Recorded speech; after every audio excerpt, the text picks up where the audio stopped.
Ma selle tuumajaama kohta tahtsingi küsida, et koalitsioon on ametis 2 aastat, et kui palju te päriselt üldse jõuate selle tuumajaama jaoks ära teha? No eriplaneering on üks asi, mida kindlasti, selle algatamine on kindlasti üks, mida me saame suhteliselt kiiresti teha. Ja kuna see protsess on nii pikk, et siis on väga oluline ka kogu tuumaenergeetikat puudutava õigusraamistiku ja tegelikult ka regulaatori ülesehitamine. Et selle tööga me hakkame pihta ja kindlasti saab sellega tegeleda järgmine Riigikogu koosseis ja võib-olla ka ülejärgmine. Ja iga etapi juures on alati võimalik tõmmata pidurit. Et siin on samamoodi, et ega ühiskond peab sellega nõus olema. Ilma ühiskonna nõusolekuta ei ole võimalik meil selliseid projekte teha. Mis teie tunnetus on, kas ühiskond on sellega nõus?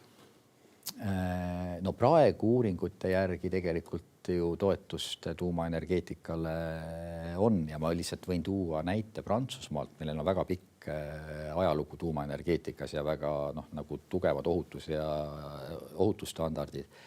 Et mida lähemale selle tuumajaama füüsilisele asukohale, seda suurem on toetus kogukonna seas tuumajaamale, aga prantslastel on ka väga selge nõue, et tuumajaama siis operaator või omanik peab panema kokku siukse nõukoja, kus on ka kohalikud kogukonnad esindatud ja tegelikult ka siis see tuumajaam annab tagasi või investeerib sinna kohalikku kogukonda.